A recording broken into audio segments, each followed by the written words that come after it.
Chapter 17. Trish enjoyed talking to Sally. They spent about an hour together, and then Trish went for a walk to get a bit of exercise. Sally's a fun person, Trish thought. I hope we can spend some more time together soon. The day was ending, and Trish was excited that tomorrow would be Saturday, and Mary Ann would arrive from Florida. Trish was looking forward to a lovely weekend. They would have a leisurely lunch after the airport trip, and then come back to Trish's apartment to drop off Mary Ann's luggage and get ready for dinner with some of Trish's friends. Michael had said he would love to come to dinner, and so would his brother Jim and his wife Pat. They were so nice and friendly and always loved meeting new people. Trish had also invited Emma from the college. She taught literature and was new to the area this past spring. Emma was a widow in her early 60s and had come back to teaching to be able to spend time with others and share her love of reading. She'd be a nice addition to the group. Jim had a friend named John who would be joining them too. They were going to meet at a lovely restaurant near the college called Cottage Day on the Brook. A really great place, and Trish loved the ambiance there. She was sure it would be a great hit with the other friends too. Trish had a couple of errands to run, so she got back to the apartment and got out her car and went to the nearest grocery to pick up some juice and snacks to have on hand. She stopped at a little deli on her way to pick up a sandwich for herself and decided to get an extra one for Sally.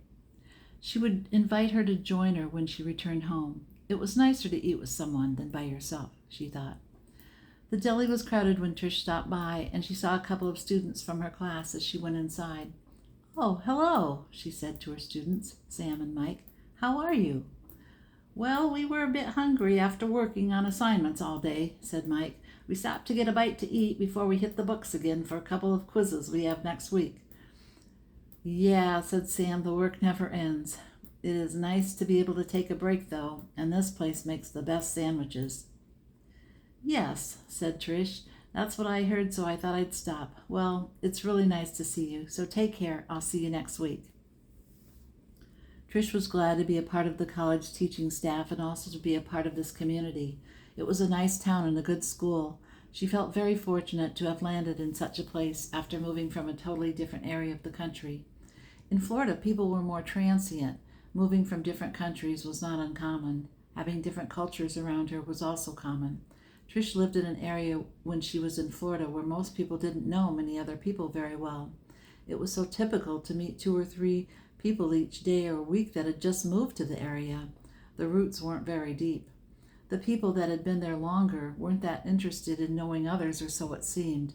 They were content to say hi to a couple of people here and there and just hang out with their family, and that was fine for them. Trish suspected that because people had left relationships behind and relatives that they dearly missed being with, they were somewhat reluctant to start new friendships because they didn't want to lose again. They didn't really think of what they might gain or how it might enhance their life or the other person's, but instead on how the loss would affect them. That is what they focused on, and then the new friendships rarely got started. What could Trish do to help others that she knew become more comfortable beginning new relationships? Well, she wasn't sure. How about deciding to cultivate friendships herself and be an example? Would this matter? Would this help? Maybe. She would definitely give it a good try. Tomorrow, when Mary Ann arrived, she would talk to her about this idea and see if any input from Mary Ann was forthcoming. Trish called Sally on her way back to the apartment to tell her she had picked up an extra deli sandwich for her and would be back in about 10 minutes if Sally was hungry. Sally was very appreciative, as she had been planting her new fern and ivy plants and was ready for a bite to eat. As Trish pulled into the garage, she was glad to have thought of eating together with Sally instead of only taking care of her own hunger. It was nice to consider others and their needs. Sally was a very nice person and had been a wonderful landlady to live with. Sally never really talked about herself that much, so Trish didn't know her that well. She went into the house, and Sally had set the little table by the window with a pretty flower arrangement in an azure blue colored vase and placemats of white lace on each side of the table. Iced tea was already poured in tall pink crystal glasses with lemon wedges on the side. Sally came into the dining area and brought in a big flower-patterned ceramic bowl of fruit and a couple of small pretty pink bowls that matched the iced tea glasses. "Trish, how nice of you to think of me," Sally said again so happily. "You are really very thoughtful, and I appreciate you doing this." "Well," said Trish, "I enjoy conversation when I'm eating, and I thought you probably do too. Thanks for setting this beautiful table. Let's eat, shall we?" "You know, Trish, I was so excited when you called me from Florida. I thought even then maybe we could become friends. Sometimes you just have a feeling about situations and people when you meet them. I guess it was time for me to branch out too. It's been a long time since I've spent much time getting to know anyone. My daughter moved away when she got married, and even though she's not very far, I don't have the same relationship with her anymore. I guess that's to be expected when a husband or wife is in the picture. It's been hard for me, though." Trish looked at Sally, and Sally's hand reached up to her eye as she wiped away a tear. Trish felt compassion and a sadness for Sally. She didn't really know what to say, and so she said she was sorry. Sally brushed her hand and shook her head sadly, saying, "Who knew that this was how it would be with a mother and a daughter who were so close at one time in their life, and now the relationship was barely at all?" Trish didn't know how Sally felt since she had no children. Her husband and her had talked about having a family someday. When the accident happened that claimed her husband's life, Sally had mixed feelings about not having had children together. She was in such a sad despair that it was hard to think of her husband not being there to enjoy children they both would have loved. Sadly, this sorrow had gone on so long when it was finally beyond her enough to think of ever being a mom.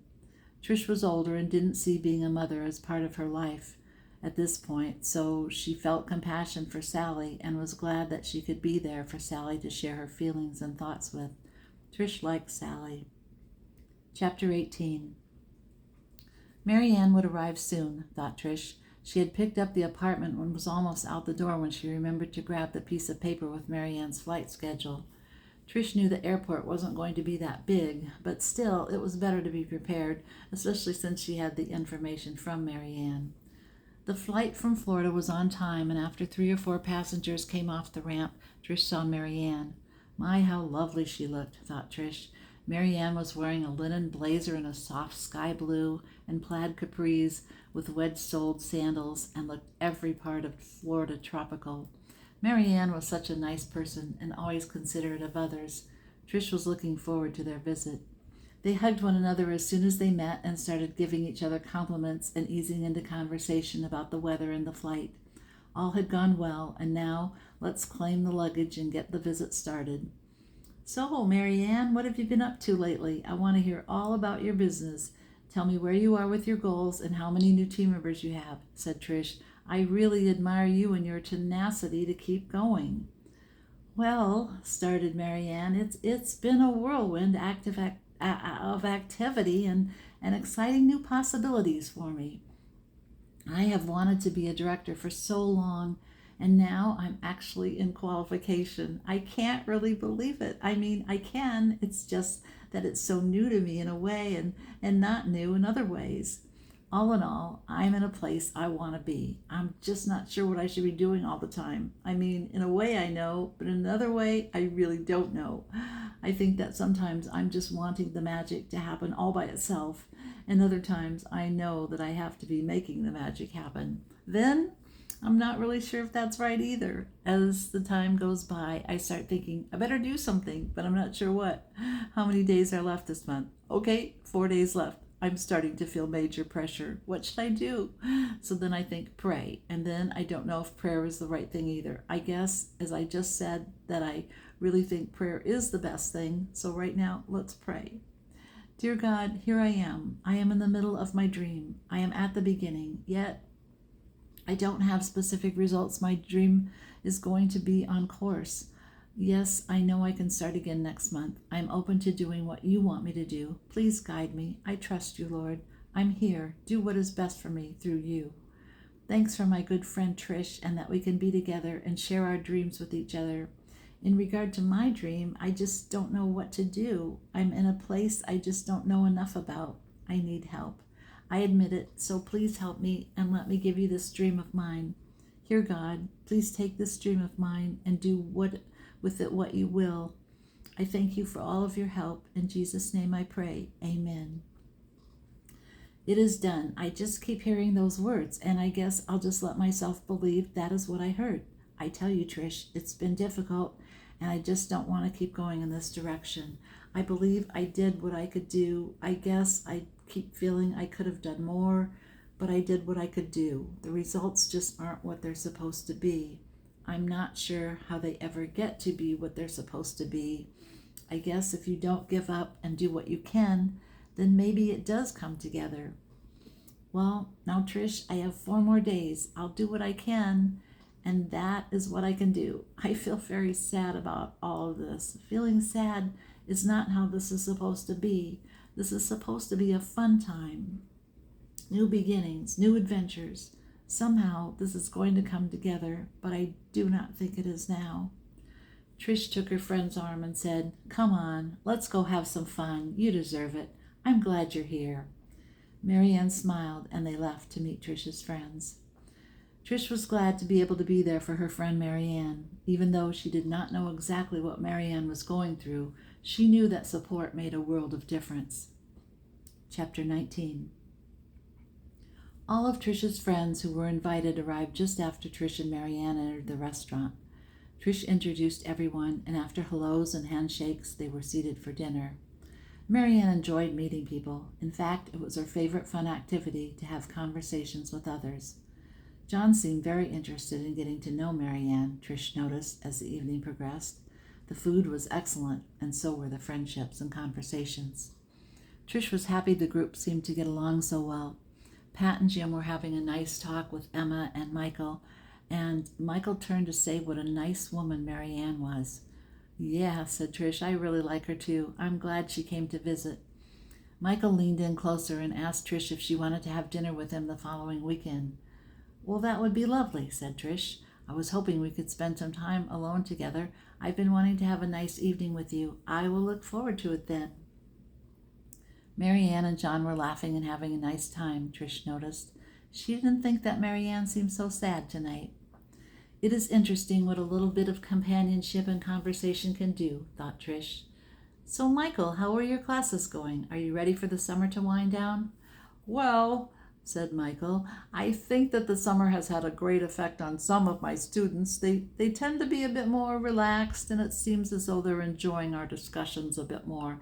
I really like teaching in the summer, the shorter classes, not so many students. It does make for a pleasant time, I think. How about you? Are you enjoying your summer teaching?" Trish answered quickly that, oh, indeed, she was having fun. Her students, too, were enjoying the slower pace of summer, and she was glad to be involved in their lives in the line of education. She believed strongly in the value of learning and sharing ideas and expanding on one's knowledge. Michael was glad he had met Trish. She was very bright and so easy to talk with. It was a very nice time tonight. He was thinking to himself that it was time to take the relationship a bit further. By this he meant that he wanted to have a closer relationship with Trish. It had been a very long time since he was romantically involved with anyone. He was ready to get involved with someone special. A long time ago, he had fallen for a beautiful young lady who was a fellow student at the college they both attended. They were very close, and he had thought that their relationship was going to be the one. As they continued to know one another, they ended up parting and went their separate ways. It was hard for both of them, but a decision they agreed was for the best. After that, Michael had graduated and started working and began more education with little time or interest for relationships of a close nature. Consequently, getting to know Trish was a little bit scary, and Michael had been reluctant to let himself feel his feelings of love that had been rising to the surface whenever he was around Trish. Now he was going to share these thoughts with her, and he was a bit uncertain of himself. He believed that it was worth taking a chance, though. He hoped that Trish felt like she wanted to further their relationship, too. Chapter 20. "So, Marianne," said Trish, "what did you think of my friends?" Marianne answered quickly, "Oh, I thoroughly enjoyed myself. I don't know if you noticed or not, but I was having a very interesting conversation with John. He knows quite a bit about people and how to build relationships with others. I think that I could learn a lot from him. I'm really glad you invited him. How about you? Did you enjoy yourself tonight? I saw you and Michael having a few laughs together. He seems really interested in you," reflected Marianne. "Yes," said Trish, "he is nice. You know, I met him right away when I came to the college, but I wasn't sure how to interpret his kindness. I thought maybe he was just simply being a great colleague, helping me acclimate and getting me introduced to different staff members. I really enjoyed him and all. I just wasn't sure what he was intending. I guess I'm so used to being on my own. It is nice to have someone special to share our lives with. I look forward to getting to know him on a more personal level. Marianne and Trish had a good conversation. Then each went to bed to be up early for tomorrow. They were going shopping and lunch, then dinner in the evening with Michael and more friends. Trish thought about the evening to herself as she lay in bed. Did she want to begin dating Michael? She fell asleep right away and slept soundly through the night. When Trish woke up, she remembered falling asleep wondering about dating Michael. Maybe she was putting more into the dinner next weekend invitation than had been intended. Oh well, why not just let things take their own course? She didn't have to try and figure it all out. Not really. That was Trish in the past. She believed that she was different now. Sometimes old patterns die hard, but nonetheless, die they can and will if one wants to change. Marianne called from the hallway. Trish, are you up? Yes, I am. Come on in. Marianne entered Trish's room and smiled at the picture of Trish and her late husband. She hadn't known Bill, but Trish had talked about him quite often. Trish, I hope you had a good night's sleep, said Marianne. Oh, yes, I did, and how about you? You know, said Marianne, it must be this beautiful setting I'm in. I feel so relaxed. I felt very cozy, and I slept quite well. How about some breakfast? Asked Trish. That would be lovely, answered Marianne. Marianne and Trish enjoyed the morning, and as they sat talking, Marianne began to share a little more of what had been so much on her mind. She really wanted to get this directorship thing done. It had been so long since she had wanted to meet this goal, and it just wasn't happening. Did she give up on the goal, or keep going, or what? As Marianne and Trish began talking, Marianne realized that she was going to start working her cosmetics business differently. She was going back to square one and began to put her skincare products on people's faces and take it from there. Yes, said Marianne, I'm going to start as soon as I get home with asking everyone I meet if they will honor me by having a makeover, and I will give it my best. Wow, said Trish, I believe you are actually going to be going right where you have wanted to go all along. I can see the determination in your eyes. I am so happy for you. I know you're going to be seeing some very impressive results. Please keep me up to date. Oh, yes, I don't know why I didn't think of this before. Well, I have, but I just never keep going. I would start and stop, and sometimes the stopping would be a long time. Then I would want to move ahead, and I would have the hardest time getting started. Now I see that it will come together as long as I stick to my plan, that is. I feel so different about it. I honestly can't wait to get started. As soon as I get home, let the makeovers begin. Chapter 21. The rest of the visit for Marianne was very good. Trish was so happy for her friend that had this epiphany regarding her business. My goodness, for so long Marianne had wanted to move ahead, and try as she might, she kept running into difficulty and disappointment. Finally, it looked as though there really was a light at the end of the tunnel. Now it was time for Trish to get going on her own life. Her friendship with Michael was becoming more and more comfortable, and they were seeing each other frequently. Trish was glad because she liked being with Michael. It was hard to think about her late husband sometimes. She missed him so much, but it was definitely time to move on. It wasn't that she didn't love him solely. It was just that she wanted to love again and be loved. She decided that she would give it to God. She believed that that was the best way to handle it. She had strong faith and believed that God would guide her to do what was best for her and Michael. Trish was meeting Michael for dinner tonight. She thought that it would be fun to dress up and go to this new supper club that had dancing with a nice dinner band. Michael had seemed excited about the idea too. Trish dressed in one of her favorite dresses. The soft, blue, silky fabric moved easily and felt nice on her skin. She wanted to look beautiful tonight. She believed that she had accomplished this feat. She arrived at the restaurant they had chosen, and the maitre d' showed her to a table where Michael was already sipping his iced tea. It was next to the window, and the lake below shone all sparkling with the last rays of the day's sunshine. The view was very beautiful. "Hello," said Michael as he pushed back his chair to rise as she was seated. "You look so lovely. I'm so glad to see you." Trish said, "Thank you. I'm glad to be here with you. The view is spectacular. You really chose a nice table for us." "Well," said Michael, "I knew I wanted to sit where we could talk and have a nice dinner. It's always a plus to have a view." "I've been looking forward to this evening," said Trish. "Yes, me too," said Michael. "We have so many friends in common, and it's always nice to be in a group. I was wanting to get to know you better, and I thought maybe this would be a good way to do so." "Yes," said Trish, "I think this is a very good plan. So tell me what you've been doing lately. I mean, I know you have classes to teach and we have had a few meetings together, but how about your own time? What do you really like to do when it's totally your call?" "Well," said Michael, "I love to photograph old buildings and find out a little bit of their history. I've been doing that for many years. I keep a portfolio with different structures, photos I've shot, and written some material on several of these also." "Wow," said Trish. "That's very interesting. I didn't really know that about you at all. See, it really is important to spend time with other people to find out who they are under all the stuff that we see them involved in with our everyday life." Chapter 22. On Monday, Trish received a letter in the mail from Mary Ann. "Dear Trish, I want to thank you so much for our lovely visit. I miss being with you and all of your friends. Please tell everyone for me how much I enjoyed meeting them. On another note, I wanted to give you an update on my cosmetics business. Lots has happened since I was with you.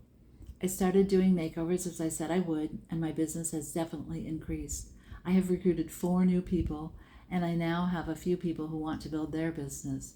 That is going to change the picture of my team, I think. I am going to enter qualification for directorship this month. I have enough people, and I believe as I continue to build and encourage others to do so, we will make it and debut as a leadership unit with me as the director. I am excited. I want you to know you've been a very big part of this dream for me. You may not know exactly how this is so. It is because of your support and your willingness to always listen to me and share your love. That is what my business is about, building up others and believing in them until they believe in themselves. I will keep you posted on our progress. Again, thanks for your encouragement and love and friendship. I value you so much. Love, Mary Ann." "Wow," thought Trish as she read the letter from Mary Ann. "She is such a thoughtful person. I'm so glad that we met way back when and that we continued to get to know each other. Really, it was Mary Ann. She was the one who pursued our relationship. If it had not been for her being involved in skincare and color cosmetics, maybe we would have never gotten to meet each other. After all, it was because of her asking me to have a makeover and then us getting together so she could show me the products. That day that we came together for my makeover, we both got along so well and enjoyed being with each other. Cosmetics are such a personal product. It was so nice to have a person that believed in her company and products to go beyond her comfort zone to get to know me. I really am grateful. Then for her to continue to seek me out because she saw something in me that she believed could blossom into a relationship that both of us could benefit and enjoy, that takes a visionary today, I believe. Everyone is so busy with their own lives and the many choices that we have. It is rare to cultivate new friendships today, I think. I'm going to write her back and let her know how much I appreciate her. Thank you, God, because I believe that you led me to meet Mary Ann, and I give you the glory for this wonderful friendship. I pray that I will do your will and continue to be the best I can, be a blessing to Mary Ann." Chapter 23. "Wow," thought Mary Ann, "I have really blown it this time. Or maybe I didn't. Maybe this was not my fault at all. Oh, help. I really don't know where to turn. I feel so bad. I really thought this was going to be my time. I truly believed people were going to help me and we would become a unit. I am so distraught." Yes, that's a big word, distraught, but really, I am broken. I had such hopes, such belief. And yes, I know I played a major part in our team not making our goals. I truly know this. I wanted it so bad. I thought I knew what I needed to do and it would all come together. I feel so alone in all of this. Oh, dear God, please help. I think that I will do my best to celebrate Christmas and let everything just kind of sit for a while. I still want to become a director, but I want to do it in a different way. I do not ever want to try to rely on my team. I need to be the leader. I need to do the work. I knew that in a way before. I just thought that with the number of people that I had on my team, it would work. I even asked some of them that I thought would want to help me and build their business as I was going into qualification. I think that is what really is hurting so much, is that they said, yes, I will help you. Then when push came to shove, so to speak, they did not come full circle. I'm so disappointed. Mary Ann was so focused on blaming some of her team members, she didn't realize that she was the one that still needed to be the leader. By being the leader and continuing to work her own business as strongly as she could, that would be the picture for her to share with her team members, the results that will happen because of the good-hearted faith coupled with positive effort. At this time, Mary Ann was aware of this principle, but she was so devastated she could not or was not willing to consider that it was up to her. Mary Ann called Trish and told her of the dilemma and said she was going to keep herself in the game, but was taking a bit of a break for now. Trish was glad that Mary Ann had confided in her. She knew that it was difficult for Mary Ann to not have made her goals.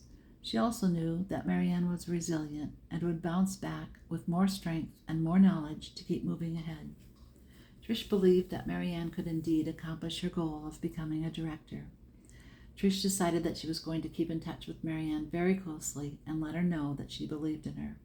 Trish knew that maybe that was going to be the best thing that she could do at this point for Mary Ann. So many times goals were not realized and then people left them and started new ones, and the learning of what was necessary to complete the goal moved to the future or never. Trish believed that sometimes all people really needed was someone to show they cared, someone to be there to let the hurts of the world, so to speak, be spoken about, someone to say, you know what, it is okay. You will continue to learn and grow, and in that process, we make mistakes. Trish believed that she had learned this from being an artist. Sometimes the picture didn't turn out like you had wanted it to. When this happened, you could try to fix it or change it or simply start again. Starting again wasn't necessarily starting over. It was just moving on, and sometimes a new direction was involved, or maybe a different perspective. Trish was very grateful for the lessons she was learning in life. She was glad to share them with others. The problem with that seemed to be so many were not willing to take advice or even want it. Many people were afraid of failure. They didn't want to try something that they didn't know if they could accomplish it or not. That was one of the biggest risks with being an artist. Each time you put your brush to the canvas, it was taking a chance. Think of all the beautiful works that had been created because of this choice. And really, that brings the thought to mind of choices. Life is truly all about making, different choices. Sometimes we know this, thought Trish, and sometimes we do not realize it. Chapter 24. The holidays were coming up fast. Trish loved everything beautiful about Christmas, the music, the lights, the decorations on houses and stores, and the friendliness of everyone. It really was a magical time. This year, she had new friends, was in a new place, ready to discover what a Midwest Christmas was all about. Michael had invited her to spend Christmas Day with him and his family, and she was looking forward to doing so. School had ended for the rest of this year, and next year, after the holiday break, she would start classes with new students. Some might be the same if they took another one of her classes. She was glad for the break, time to wind down the year and celebrate the season. The reason for the season, as the popular saying went.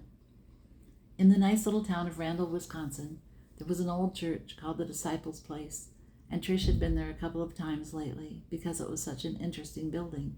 It was stone-built and had little gold windows all along the side of the building. Inside, the pews were dark, heavy polished wood, maybe cherry.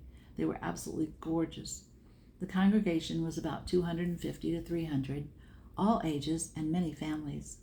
Trish really enjoyed going there. The sermons were thought-provoking, and the choir was spectacular. The choir director was a friend of Michael's from the college where they both taught. Trish was looking forward to getting to hear the special Christmas music they were going to perform this evening. Trish thought she would ask Sally if she might like to come hear the choir. Maybe they could go out for dessert afterwards. She would call Sally now and see. The evening was cold and snow was forecast to start falling with the prediction of 4 to 5 inches by morning. Trish knew that Sally would be glad to drive them, since Trish had not really been too keen on driving in snow. She predicted that she would be just fine once she had done it a few times. There would be plenty of time when she could practice, as the Midwest was known for its cold, snowy winters. Trish thought of Marianne and wished she could talk to Marianne face to face. She'd gotten an email from her today and had not answered back yet, as she wanted to share a bit more than she had time to write just then. Maybe she would call her tomorrow and tell her about the choir in the church. For tonight, she would say a prayer and wish Marianne her best. God be with her, thought Trish. You know, she said to herself, sometimes the very best we can do for someone is really the simplest. That is to let God take the situation and let Him handle it. He will. Trish was grateful that she had her faith. Even when she was a child, she had begun to pray, and somehow she knew, even then, that it made her feel better. Yeah, said Trish, it makes me feel better. I give my life to God. Do with me what you will. Thank you, Lord. Jesus, amen. Chapter 25. Marianne woke up and she was so glad that she was on a different page in her life. For so long, oh, so long, she had been trying and not getting there. Then there was her goal of becoming a leader. She wanted this and had wanted this for so long. Really, since she had begun her business almost 30 years ago. Wow. Was it any wonder she felt so many different feelings? Last night, she was having a conversation with her friend John, whom she had met when she went to see Trish last fall in Wisconsin. The conversation they had was about how Marianne had wanted and tried, and every day felt like she missed the boat. Every day. Well, maybe not every day, but many of the days. It was heartbreaking. Maybe not to everyone, but to Marianne, it sure was. It hurt so very much, and what was she to do about it? She had tried so very many things, so very many. It was incredible, actually, all the stuff and the times that she had gotten back up to try again. Each time she remembered what the founder of her business had said about getting back up, that no one had fallen more times than she had, and her knees were reflective of that. Quite a picture, thought Marianne, but it really did keep one continuing to try one more time, get back up. Then, too, there was the thought that wasn't what doesn't kill you makes you stronger, all the personal growth, how you have to go through the tough times to know the good times. Was any of this true? One would think that because she had actually been through this very process of trying again and getting up again and again, that maybe she would know. But she did not. Not at this very moment. At this very moment, what she knew was the pain. She was in the process of letting that pain have some recognition. She did not know if this was the best thing to do, but somehow it did feel right. Last night, as she shared with John how she did not want to keep setting herself up for failure by saying she was going to do something and then not doing it, she just couldn't go that route anymore. Or could she? But really, she couldn't. It was too much, too many times of saying, okay, maybe if I try this, maybe if I just do this, maybe one more try, maybe I've learned something new. Each time was hopeful, and each time ended in sadness because there had not been enough of success for what she was trying to accomplish. So in her thoughts, she was going to let go of her dream. That did not mean that she didn't want to be a director in her company. It just meant that she had to keep living, and she felt like she was dying by continuing to try to reach her dream and always falling short, very short in her mind. The pain of this was definitely being felt. As Marianne shared her story, she cried and felt a deep pain. Yet at the same time, she also felt very hopeful. She had heard about this before from someone who had gone through giving up something that they had thought was keeping them safe. When they began giving up the behavior and trying on the new way of living, the pain came out, but the joy was right there too. She had seen this too in a movie that had struck her as being so important, and always felt a strong connection to the gist of the act. The star of the movie began to fall in love, which she had not been willing to do for so long. She had been divorced after many years of marriage and had been used to being on her own. She had not wanted to invite the pain of a broken heart into her life again. So she thought that by keeping out of an intimate relationship, she would be protecting herself. When love came into her life, she was amazed at the joy, the freedom, the blossoming of her spirit. It was like waking up in a beautiful new world where everything was wondrous and exciting and held an appeal for her to be a part of. She felt like she was breathing new air that had been pushed right out of the great big sky just for her. It was exhilarating. Then the inevitable happened. Her love wasn't reciprocated, and she died a little bit inside again. Then the pain of another broken relationship overcame her, and her spirit felt broken and used, and like she had to protect herself from the very air she was moments ago so enthralled by. It was devastating. So she began to do what she did best. She began to communicate through writing what had happened to her. In that process, she began to express her emotions, and the healing aspect of being wounded began. She wrote and cried as she wrote, and soon her tears turned to laughter, and another masterpiece was created to be shared with the world. Marianne loved this movie, and she believed that her experiences were going to help not only herself, but many others too. This is one aspect that kept her going forward with her dream, wanting not only to accomplish her goals, but to give others hope from her experiences. Marianne began to feel a different feeling about life after her conversation with John about feeling like such a failure with her business. She knew that she had had many successes in her business. She really did have a strong tendency to focus more on what she had not accomplished as to what she had. Maybe there was some information in this process that she could learn from. Regardless, she decided that she was going to finish some of the other projects in her life that were important to her and see if she could actually do something that would give her a feeling of satisfaction, a feeling that she was contributing something to the world that mattered, even if it was a story about her own struggles and joys too. Maybe others could relate, and this was what she was really looking for, people to relate to, relationships that made a difference to her and to the people she was connecting with. In her pursuit of her goals, this was what she was wanting, but it rarely happened. Did she have too high of expectations? This is what her friend John thought. Was he right? How did you have a friendship with someone and not expect them to be their best and to offer their best? How did you have a friendship with someone and not want them to be doing their best in life? How did you have a friendship with someone and not want support for what you were doing in your life? She did not know. Marianne felt confused, but at the same time, she valued her own opinion. She wanted to make sure she was open to understanding others and willing to let others be their real self. She did not want to put her values on others. She had a good relationship with some people, she thought. What about those people, though, that didn't communicate very often? What about those people who never called to see how you were doing? What did you do with those relationships? Marianne wasn't sure if she had the answers or not. She believed that she was intelligent and she knew how to research questions and find solutions. She decided that what she was going to do was try to keep working on her cosmetic business because she really did want to become a director.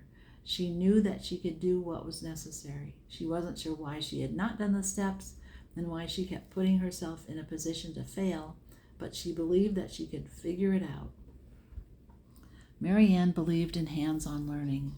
That was one of the aspects of her company that totally appealed to her. You did not have to know how to do every part of this business in order to move ahead. You simply kept repeating what did work and sought out information to know how to move forward. There were lots of very successful people in the company who were willing to share their stories.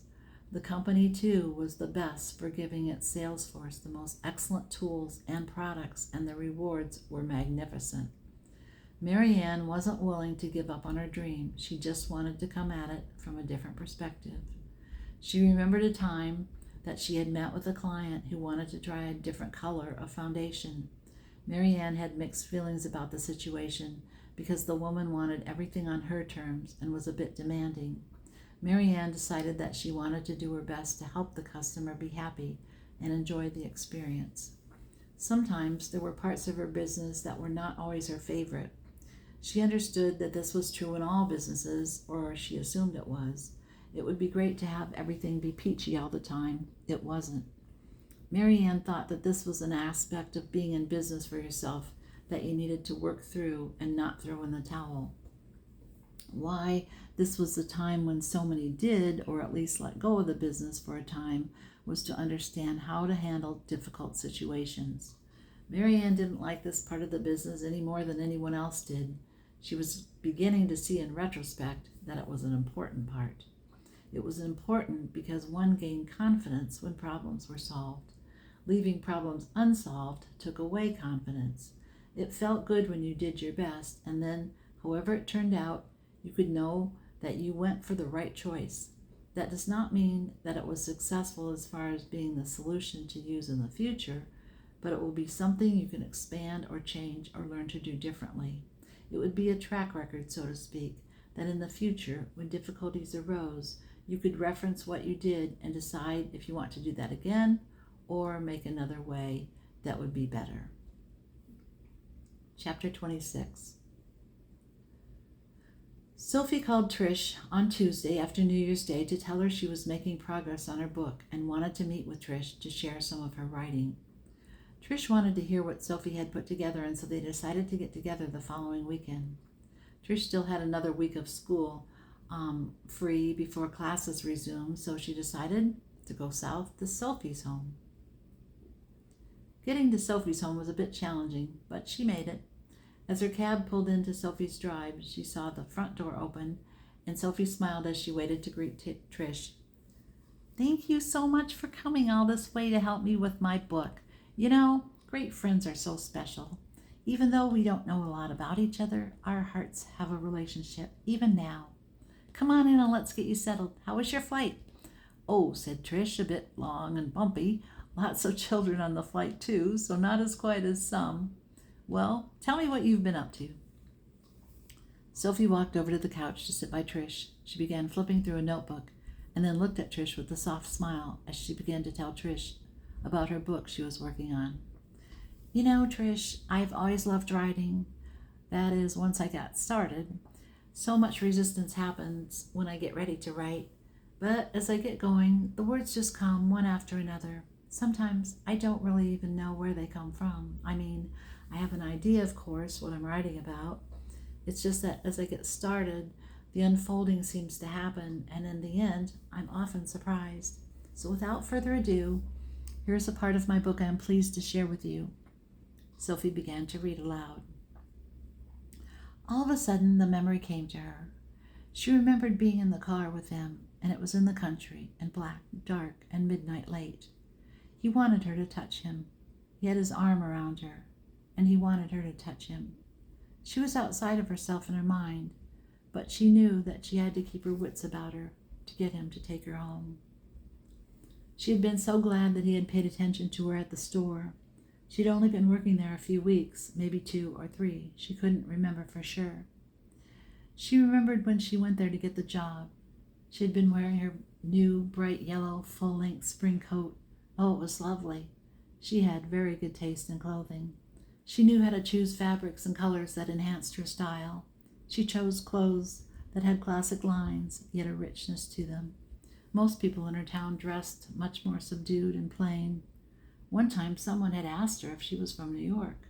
She loved fashion, and she always looked at the latest magazines. Mademoiselle and Vogue were 2 of her favorites. She was 16 when she started working at the store. The day she had looked up into the manager's corral up above the floor of the grocery store, and he had gruffly told her that it was a hard job. She could remember what he looked like even after all these 45 years later. He was not the one who asked her out for something to eat after work. It was the assistant manager. She did not remember his name, but she could remember what he looked like. He had red hair, and he was thin, a little bit taller than she was, and he was kind of plain, but had a strong eye to him. He looked at you with an intenseness. Maybe she should have known that this was not a good thing, someone who asked you out when it is so late at night. And was he married? She couldn't remember this aspect before, but she kept thinking that maybe he was, but she didn't know at the time. They had to wear a uniform. It was a blue-fitted, shirt-waisted styled dress, and the material was kind of slick feeling. Looking back, she knew that it fitted her well. Was this her fault? He told her he would pick her up at her house as soon as he got off work, which would be soon. She drove home and told her parents about it, and her dad said he guessed it would be okay. He didn't come over right away. She remembered waiting and wondering if he really was going to come. This was way before cell phones. She had changed clothes and her parents had gone to bed, although their room was right by the front door. Finally, he came. They went to a nearby pizza restaurant that was still open, although the workers had started cleaning and finishing up for the day. He ordered pizza and she had a soda. She was so in awe. She had never been to this restaurant before. She had seen it many times as it was in the neighborhood, and she had ridden by it many times on the bus. The food came and they ate. She doesn't remember what their conversation was about or if they even talked very much. She does remember him eating and eating quickly. The next memory is of him sitting very close to her in his car and moving her hand to touch him. She wants to cry, and yet she wants to do what he wants her to do because she wants him to like her, to think well of her. She has never been in this kind of a situation before that she knows of, or has she? Sometimes in her life, she thinks that there may have been other incidents that are in her memory, and they are there. She does convince him to take her home before he does anything else. That is what she remembers. When she gets home, her father is up and very angry because it's quite late. She does not remember how late. The next day, her father is going to take some kids to church camp. It is her younger two sisters. She tries to kill herself, but she cannot remember right now which time this was. Sophie folded her pages she had been reading and wiped at her eyes before looking towards Trish. "Wow, Sophie," said Trish. "That is a very interesting bit of information. Such strength comes through in the characters telling her memory. I am really grateful that you shared that with me. Thank you so much." "Well," said Sophie, I'm glad to. You know, I value what you think, and I wanted someone to share with that I felt good about. So thank you, too, for coming to visit me. I'm really feeling kind of like getting outside and seeing the sky. Let's go for a walk, shall we?" "You know, Trish," said Sophie as they started out the door, "it's so great to have you here. I've been wanting to get to know you better, and this is a perfect time for having you listen to me as I share ideas I have for my book." "Yes," said Trish. "I was telling my art students how important it is to communicate our thoughts and to tell about who we are to others. I think it sometimes gives those of us who don't know what being human is all about, it gives us permission to tell our stories. When we share who we are with others, then they can tell a little bit about themselves, maybe a little bit easier. Sometimes life is complicated. It is then that people really need to know that they're not alone. I think it is those situations that seem too awful to us that we do not know what to do, and we keep it all inside and think that keeping stuff to ourselves will take care of the problem. It never does. The problems are still there, and they need attention to have a solution or resolution." "Trish," said Sophie, how many times have you ever felt devastated in your life, like you just didn't know how you were going to keep going on? Have you ever felt like this?" "Oh man, I have," said Trish. "When my husband was killed is a time when I did not know what to do. It was such an unfamiliar feeling of what is going on. I didn't know how to react to anything. I mean, we've all seen people at funerals and they cry, but I was afraid to cry. We've all seen people find out someone they love has been killed. We have seen movies and TV, and of course the friends and family or spouse are devastated. We don't often see how people cope. We don't really know how they get through it all. We see a couple of acts where they show distress and sadness, but then life goes on, and they seem to too. I felt so uncertain of how I was supposed to feel, and I was scared. I was scared to let myself be scared because I didn't know if I would be okay being scared. If I wasn't, what was going to be the consequence of that? Would I just fall into this big abyss? I didn't really know. So I think that I just stuffed my fear and tried to get along as best I could. You know, said Trish, I don't think I have really ever shared that with anyone before. Wow, said Sophie, I sure am glad that, um, you shared with me, and I know that you have a lot to give and a lot of people are influenced by you. I think that it's good to get to know you better. It's just, I'm so happy. It's just like you said, when we show others who we are, it gives them permission to show us their real self. I think that's why I'm writing this book. I want to share my life's experiences with others to help them. I know myself, when I've been reading a book, it gives me ideas and insights into my own life sometimes. Trish was really grateful that Sophie had invited her to come and visit and to share a story with her. Trish could see that because she had listened to Sophie's book, that she'd been able to open up a part of herself that she didn't even realize was not open. She could see that by doing so made a difference already, and she was glad that she had come here. Chapter 27. Mary Ann thought that she was going to be able to pick up where she left off, so to speak, with her business, but she could not. She could not get herself back into it. She wasn't sure what to do, but she knew she had to do something different. But what? What would help? She was thinking it was going to be something different. Was this always the issue? Something different. Here, try this. Go with this. Maybe this will work. On went the scenario and the choices and the decisions, and really not much ever changed. Not for long, anyway. What was she going to do? She knew that she needed to bring in income, money to provide for her living expenses. She did have some help with savings, but really she did not want to deplete that source. She really did want to have some different choices to do things in life, like travel and eat out and shop occasionally. Plus, she liked living in a nice place, so yes, she was going to have to bring in some money. This is where the problem usually came into play somewhat. Where else could she earn that kind of money that she did in her company and have the same flexibility of when and where to work as well as with whom? She really had thought about this many times and had also tried many other jobs. And every time she did, she would think about her company and wish that she could do that again, and maybe she could be successful this time. So she would try again, and the same thing would happen. She would be disappointed that she had not reached the goals that she had set for herself. Some tried to say, well, maybe it's just not your time, or maybe the goal is too big for now, or maybe just try to do this with your business and see if that will work. She had tried, she had done the suggestions, she had given it her all. Now when she did give it her all, she did feel that she moved forward. She did believe that she made progress. She did accomplish new goals, and she did change some of her previous behavior and perspective. Her customers increased too. So yes, it wasn't as though nothing changed or as though there was no progress. When there was progress, she would often stop doing what she had been doing, and then of course the progress was no more. Now this was obviously going to happen. She had seen it happen more than once.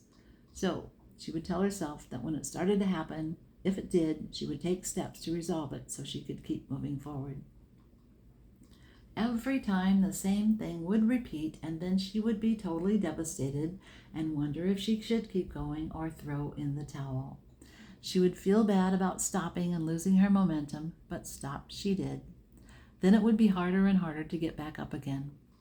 In a way, she didn't really think that this was unusual from how people probably progressed, except that the stopping part probably had to be limited to a very short time with a lot of encouragement going on to keep moving.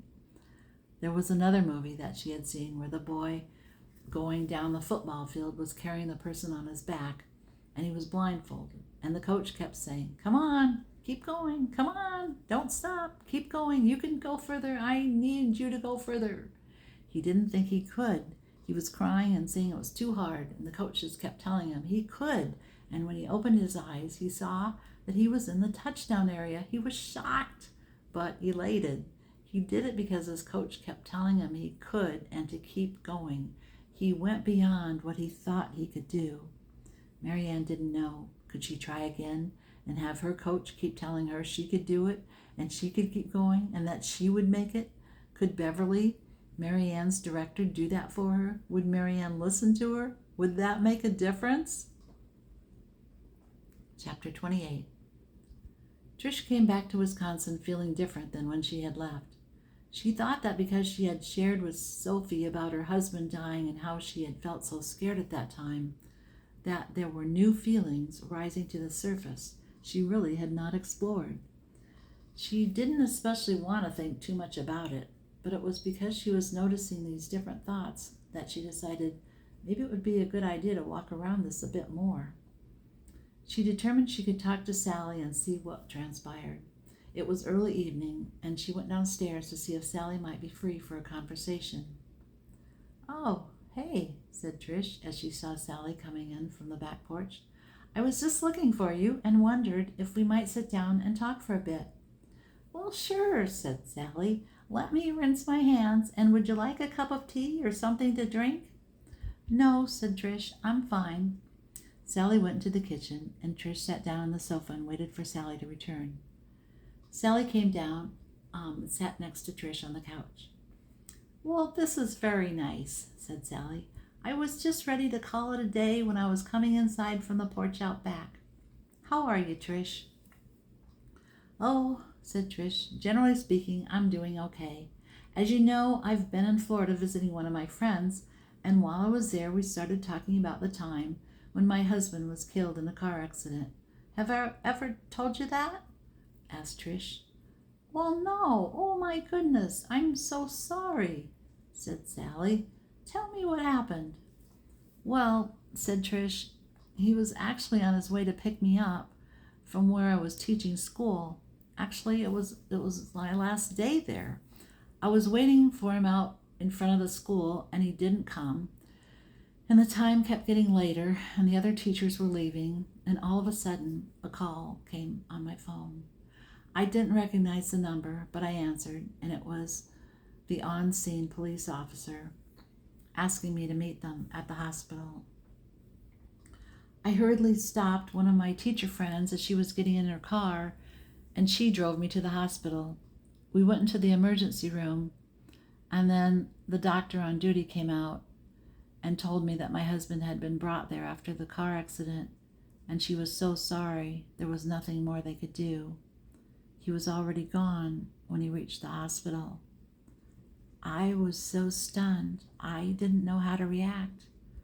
I'm sure I must have been in shock. I stayed in the waiting room for a few minutes and then took a cab home, as I had just told my friend to drop me off. I didn't want to make her late picking up her son from daycare. I just didn't know what to do. I was unable to cry or think clearly. I just wanted to go home and try to make sense of what had happened. Trish was crying softly as she was telling Sally about that horrible day. She felt like it had just happened that very moment. Retelling the story was very painful. She had not ever talked about it much to anyone. "You see," said Trish, I had just finished my last day as a teacher at that school. My husband traveled for his job, and I was going to be with him sometimes.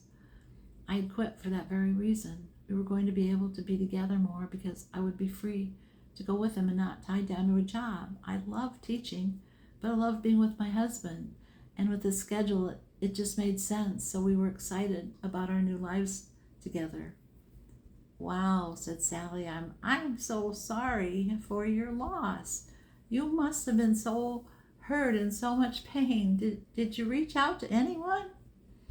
"I didn't really. I had a few friends, of course, but they had their own lives, and I just didn't really know how to reach out and share much about how I was feeling because I was scared. I was afraid of being afraid. I knew that I was alone, and I didn't want to take the chance of feeling anything I didn't think that I could handle. I was truly petrified of feeling beyond what I thought I could manage. So I just let myself go through the motions of what happens when someone close to you dies. You make the funeral arrangements, you call relatives and close friends and associates, and you go through the steps. You don't really know how to navigate the emotions that are within, or at least I didn't." Sally just sat looking at Trish and thinking about how grateful she was to have someone share an event that was truly catastrophic to her and her world. "Sally," said Trish, "do you think we could talk more often? I really appreciate having someone I trust and care about to share with." "Well, of course," said Sally. "I've been wanting to get to know you better. I wanted to give you some time to get settled in, and I knew you, when you felt like telling me more about yourself, that you would." "Thanks, Sally. I think I'll go up to my apartment now, and I really do thank you for your time and friendship." "Thank you, Trish, for asking me to listen. Have a good evening." As Trish went inside her apartment, tears came to her eyes again as she remembered her husband and how much she missed him. She had really been so busy lately with getting acclimated to her new situation that she hadn't taken time to reflect on her feelings from the past. Trish realized that as she let herself feel her sadness, that the feeling did not overwhelm her and whip her into some faraway place. Instead, she felt the sadness and then a bit of peace and calm as she brought her thoughts back to today and her life now. A lot had happened since that dark evening so many years ago. Was she ready to move on and get to know Michael better? Chapter 29. The day was a gorgeous day. Yes, it was cold, not bitterly cold, but a crisp, clear cold with sunshine and no wind. Trish decided that she was going to bundle up and go for a walk. She loved to walk, and even though she wasn't really used to being out in such temperatures, she was willing to give it a try. On her way out the front door, she saw Sally waving to her from her car as she was pulling into the driveway. Trish waited for Sally to get out of her car and then stopped to chat a moment and went on her way for her walk. Yes, it was cold, but very refreshing and exhilarating to be in such a climate as this. Wow, thought Trish, this is such a different life from what I used to have. But you know what? She thought to herself. I like it. I always thought I would be so afraid to move so far away from what was familiar to me, but it is not scary at all. Trish wondered about being adventurous. Trish thought back to when she was a child and how she loved to climb trees and go into the woods near her home to explore the beauty of nature. She was glad she had grown up in an area such that she did. Chapter 30. Mary Ann was once again ready to move forward. She had been going over her situation and trying to come to some conclusion, and she had. It was time to get a mentor. Yes, someone who could help her keep moving forward. Someone who would encourage her to keep going, regardless of how disappointed she might be or how doubtful. The bottom line was, she wanted this business. She wanted to become a director. She had wanted this for so long. Yes, she was scared. That was a big part of the problem. The fear did not look like fear that is the shaking in your shoes kind of fear. This fear was subtle. It was the kind where doubt and time spent thinking about what was there to do and how to do it, and would anyone really be interested. Oh, she had been through this so many different times. Would this time be any different? Would she really be able to move through her fears because she had a mentor? She hoped so. Hope is what had kept her going, and here was hope again, rallying for her. She believed that this was a good idea. There were many successful people in her company. All she had to do was choose one and go with what they gave her for advice and encouragement. She could do this. She would do this. She would finish this goal of becoming a director. She would finish it this year. It was going to happen. She quickly dialed a woman she believed would help her. Her name was Josie, and she had been a very well-liked and a well-known woman in the company. Mary Ann smiled as the phone rang on the other end of the line. "Hello," said Josie. "Hi," said Mary Ann. "I am a consultant in our skincare company, and I was calling to ask for your help." "Oh, of course. What can I do for you?" asked Josie. "Thank you for being available to listen to my request," said Mary Ann. I have admired you from afar for so many years, and I've been thinking about how to move into directorship, and I thought of you. I thought of you because you have such a wonderful way of supporting people to reach their dreams. I hope you will be willing to work with me. I basically know what to do. I simply need to follow through and do the work." "Well, Tell me, how are things going for you? Where are you with your goals? And what would you like for us to work on together?" said Josie. "Well, to begin with, things are going along. Some aspects of my life are very good.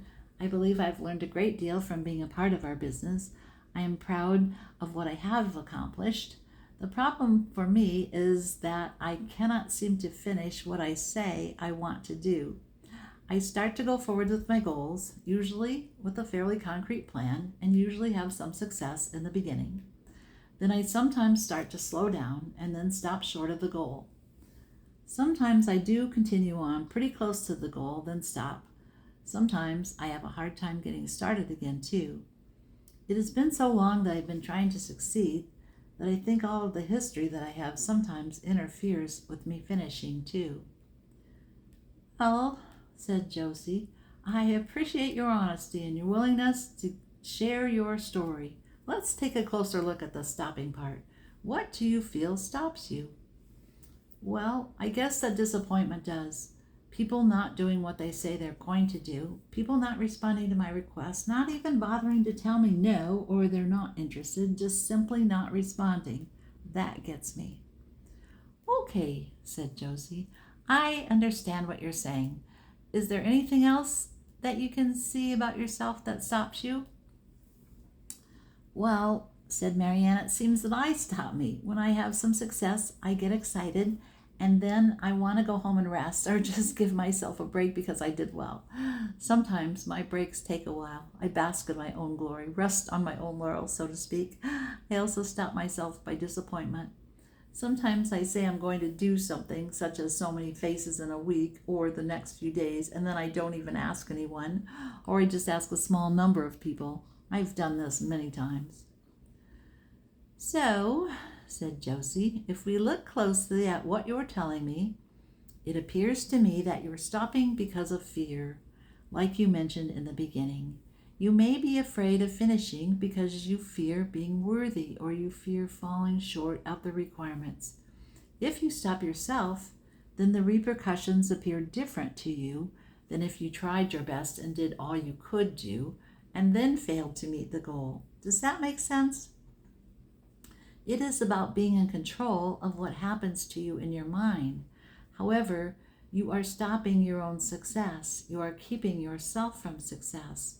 In order to succeed, you have to be willing to do your best and let the results speak for the work that you do. If you give your all, there will be results. They may be what you want, and again, they may not end up giving you the results you are desiring. However, there is a much better chance that you will reach your goals if you give it your best and then reevaluate and keep going as opposed to stopping yourself or letting yourself be stopped by circumstances. You're currently trying to control the situation so that you know what is going to happen. This is not good for you. I propose that we set some goals for you to reach, and then as you reach them, you can decide if you want to continue on. Let's try this one step at a time, and it may not be as scary for you. How does that sound? Okay, said Marianne, I'm certainly willing to try. One thing I want to discuss that you have mentioned is I'm afraid that one step at a time isn't going to be enough to get me excited, and if I don't have excitement, how am I going to get going? Good thoughts and questions, said Josie. Here is what I have found. The excitement we feel sometimes can work against us. We get excited and we don't really move forward towards our goals that will give us the true excitement. Instead, we are excited about the goals and what the end result will give us. The work in between is what is going to be the girth of what gives us the result. The goal we are excited about, but we can't get the work started because we're hung up emotionally. Our emotions are in excitement mode. Being excited is a strong feeling. The characteristics are similar to fear, the sensations.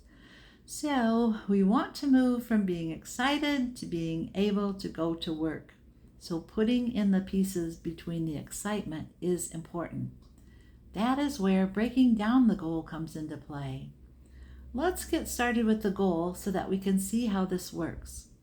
Let's use the company's goal of 50 faces by September 13th.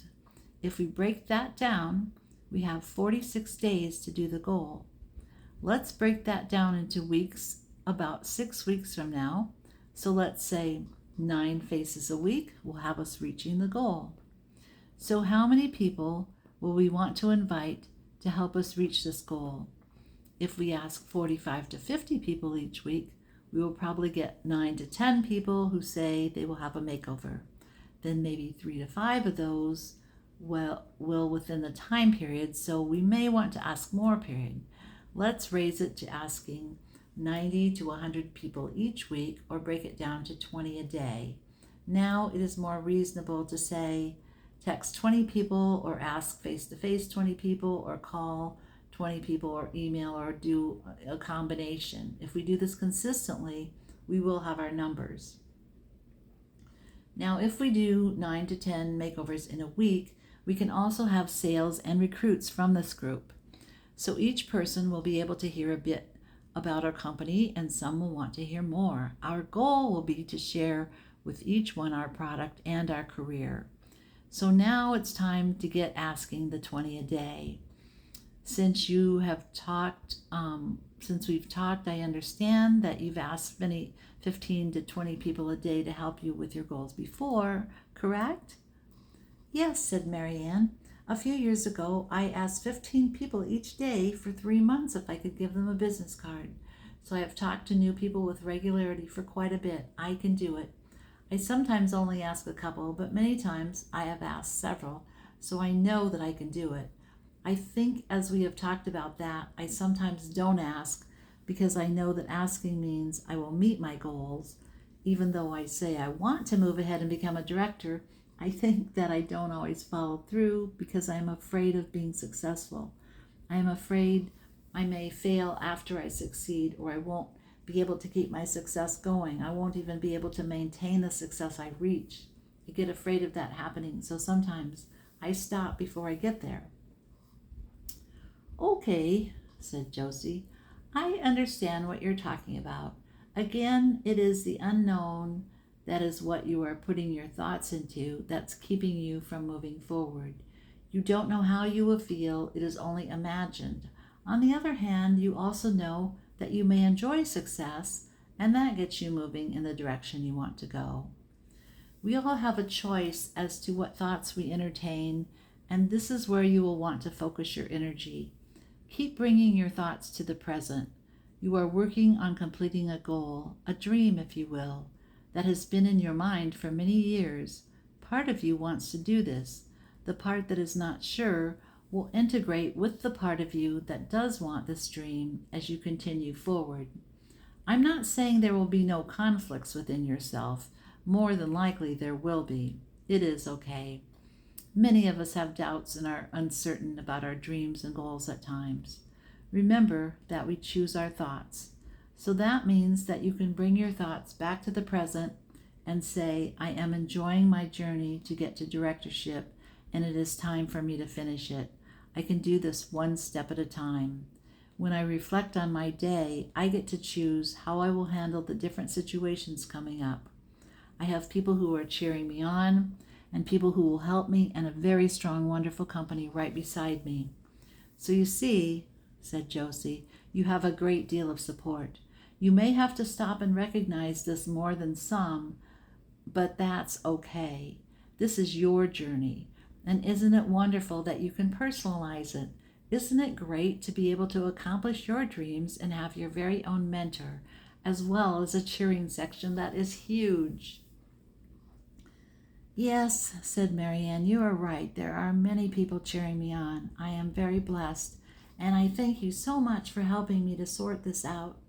I think that I am ready to get started. I know what I need to do, and I'm looking forward to asking people to have makeovers and get my 50 Faces Challenge done. I will be in touch. Thank you again, Josie. You are very welcome. Let's touch base frequently. I look forward to hearing from you. God be with you, Marianne. You could do this. Chapter 31. Trish had not heard from Marianne in a couple of weeks, but she was interested in knowing how everything was going. Just as she picked up the phone to dial her number, her phone rang, and it was Marianne. "Hey, Trish," said Marianne. "How are you?" "Oh, I'm good," said Trish. "I was just going to call you. How are you doing?" "Very well," said Marianne. "I'm so excited about my new plan to move ahead in my business." "Well, tell me about it," said Trish. "I always love to hear from you, and I'm so glad you're going forward with your dream to become a director. I knew you had a strong desire to get back up. What changed for you to get you going again?" "I decided that I needed a mentor," said Marianne, "and that is where I decided to start. I had considered this many times before, and maybe made a couple of attempts too. So I will give it a good try. How about that?" "You know," said Trish, "I think that it must be really difficult to keep getting back up again. I give you credit for continuing to see your dream completed.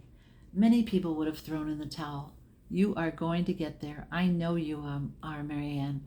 I'm very proud to have you be my friend. I think that you're going to be able to inspire many people. All of us need to have role models that we can look to, especially when we feel so all alone. I'm grateful to hear about your trials and your triumphs. Thank you for including me." "Well, you have certainly always been there for me," said Marianne. "I appreciate you greatly. I better get going and get started on my goals today. I'll keep in touch. Love you, Trish." Trish hung up the phone and thought about how great it was that Marianne was back on the horse, so to speak. Trish believed in her friend, and she was especially glad that Marianne was believing in herself again.